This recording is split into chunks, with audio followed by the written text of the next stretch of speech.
Compared to the summer season, I couldn't find as many titles I enjoyed, but the ones which convinced me went through the roof.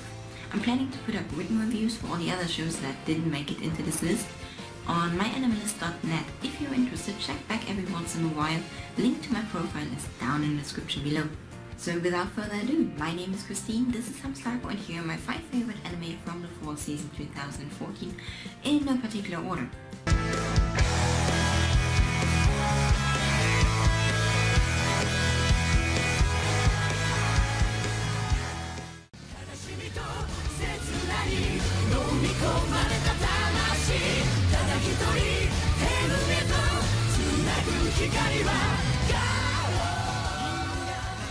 I really wanted to make a full review of Garo, but as it turns out this was only the first arc and the story isn't told yet, which makes me both happy and anxious because I really want to talk about the show that had the best first episode this season. Garo, the carved seal of flame, is set in a fictional medieval kingdom called Valiante, in which so-called Makai knights and Makai alchemists are persecuted and killed. For the crown considers them to be the incarnation of all evil in the world. Of course we find out that those Makai knights and alchemists are actually supposed to protect humans from evil spirits called horrors, which possess humans to devour even more humans. There isn't much I don't like about Garo. Hell, this show has the balls to call an episode Full Monty and even go Full Monty on me. The main characters, a father and son duo, are so charming and the dialogues entertaining, which brings some life into an otherwise dark tale about revenge, a smart take on the Inquisition, and the question whether humanity hasn't forsaken its right to be protected because, well, we like to screw things up. The simple character design reminds me a lot of series which aired when I was younger, and some of the designs actually made me go, oh my god, that is how villains looked when I was a kid. And the backgrounds and the CG are spot on. Yeah, it's an old discussion whether CG broadens the possibilities modern animation has, or if it is the death of anime. In Garo, I really think it emphasizes the otherworldly look the Makai Knights' armors are supposed to have. And it looks bloody gorgeous. I do agree that CG animated figures tend to move a bit awkwardly, but that is definitely not the case here. My heaviest critique point is that the quality isn't as consistent as I wished it was. I really appreciate Studio Mappa. It's founded by one of the 3 men who founded Madhouse, so the knowledge on how to create great series is definitely there. I just have a slight feeling that 2 weekly shows in the same season were a bit too much for the staff. I'm therefore really optimistic about the quality of the second arc. If you're looking for an anime that has a lighter tone than, let's say, Game of Thrones, and is a bit more fantastical, with a lovable main cast, then definitely check Garo out. Oi! 愛する我が息子よ！営みに愛が足りないんだ！愛がちょっとばかし貸してほしい！うやーかだ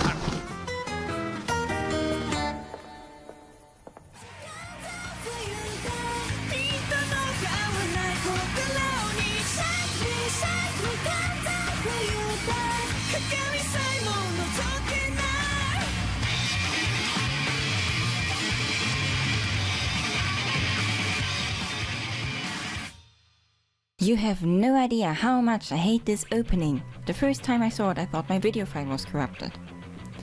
Anyway, as much as I try to keep this whole thing spoiler free, it's kind of hard once you bring in a second season. So if you want to avoid minor spoilers for the first season, then click the time that is now going to appear on your screen. 3, 2, 1... Okay, now it's your fault, you have been warned. Season 2 picks up exactly where Season 1 left us, with the civil system still being in charge, Akane having become the leader of Team 1, Dinosa being an enforcer, and a new inspector named Mika joining the team. With one half of the former enforcers being either dead or underground, 2 new enforcers join the team as well, and we actually see Akane's squad cooperate with 2 other squads from the MWPSB. To be fair, the second season isn't as elegant and subtle as the first season was. It's also a lot more colorful and violent, which is probably supposed to underline the differences between Makishima from Season 1 and the villain in Season 2. Psychopath 2 also engrosses a lot more in action-filled and even gory scenes. The problem with gory scenes, of course, is that they work once or twice, but the moment you try to do the same thing for the 3rd time, it loses its impact. I do believe that 2 episodes more would have benefited the show, because once we get around to solving the entire puzzle, it's just so much information that is dumped on the spectator that you better pause the show to read the subtitles or prepare yourself to watch it at least one more time to understand every last detail. It also would have given me more time to bond with all those new characters to make me care if something happened to them. I missed episodes like the Spooky Boogie one from Season 1, which gave the world a lot more depth, and I would have loved to see Ginoza warm up a little bit more, but the few situations in which you could see that he really is his father's son were great. I do remember though that the lack of information on side characters was a critique point on the first season as well, before the director's cut came out this summer. So far I haven't been saying positive things, so why would you even want to watch it? Because surprisingly it's still really engaging, and even though it isn't as smart as the first season, I watched it in 2 days. In my eyes, Production IG upped the animation game. I liked seeing some background info on the development of the Civil system and its earlier versions, and how Akane is coping with the reality of this messed up system, while still believing that it is the best choice for the society as it is up to that point. I still consider Psycho Pass 2 thought-provoking and like both seasons, even though for completely different reasons. There was one situation in particular in which reality and virtual reality melted together, and I always find it strangely engaging and repelling at the same time. How the society in Psycho Pass reacts when they are confronted with situations that, according to the civil system, are almost impossible. With the Psycho Pass movie release last Thursday, I would recommend you to definitely check the second season out if you plan on watching that one, but maybe adjust your expectations, given that Witchy has only been the script supervisor this time.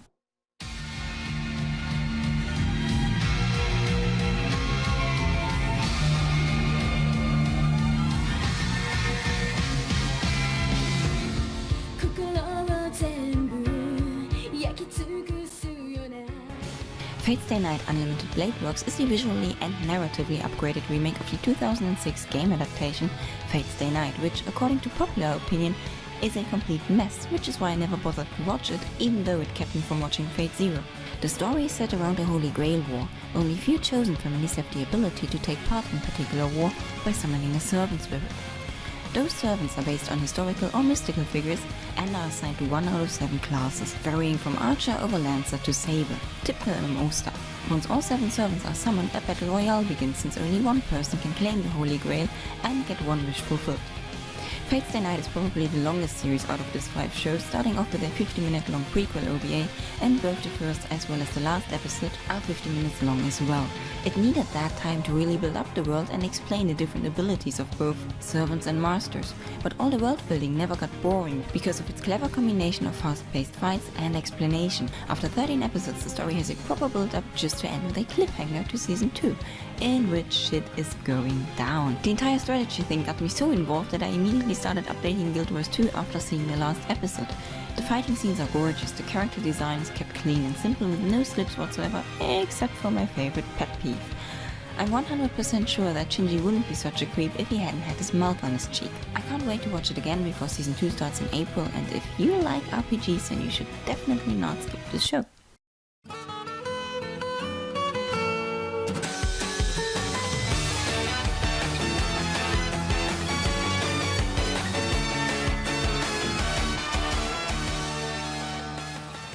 I feel like I'm repeating myself. I did a first impressions video on that one. It's in my favorite openings video on my Twitter feed and most likely on everybody else's channel as well. But it simply is that good. I'm willing to say that this is my anime of the year 2014, and since the second arc just started, most likely, if nothing major happens, also my anime of the year 2015.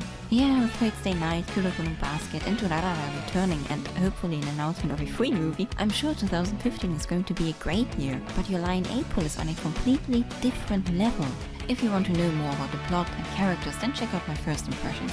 I'm going to go more into the reason why it has me. Again, this is a show about kids playing classical music, and you would assume that this is boring as hell when you drag on one competition over 2.5 episodes. But the combination of the music, character development and a smart way of going through backstories, in combination with the imagery which varies between the gorgeous shiny pastel tones to underline bright and vivid characters on one hand and dark and disturbing scenes with weird camera angles on the other, make it such an alluring experience. It spends enough time on each and every character that their decisions become understandable and simply make me care. From what I've seen over the course of 12 episodes and 34 manga chapters, it is definitely planning to leave with a bang. If you are looking for a version of Kana with a faster pace but the same impact, this might be for you.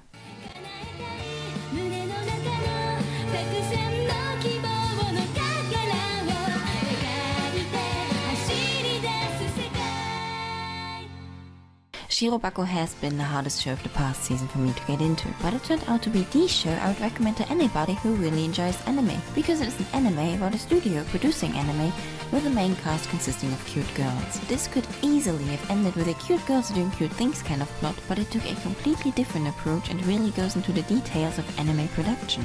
As interesting as that is, it was quite hard to follow at the beginning because they are using a lot of jargon. Since Shirobako is aware of that, it has a glossary with all the terms and job positions on its website, but that of course is in Japanese, and especially after Chrome translated it for me, I was none the wiser. So I did some reading, and after 3 episodes I started to understand who's doing what and to what purpose. From that moment on, my affection just kept growing. It addresses all the things the community likes to discuss from an inside kind of view. Whether CG is enhancing or compromising anime, how character designs changed over the years, how connected all positions have to be to create an amazing anime, and in the end how both young and old artists can and really should learn from each other, even though their styles and approaches might differ. It also keeps throwing inside jokes and references to real industry people, from directors over voice actors in famous shows to the different studios, which is hilarious. Between all that, the main character's point of views, discussions and fears make this experience seem a lot more realistic, and you do get involved whether they make it in time to air the latest episode of this completely fictional anime you are never going to see. There are situations in which my head spins just as much as the main characters from all the things she had to get done. I found myself wondering whether I would watch another 26 episodes of this, and I sure as hell would.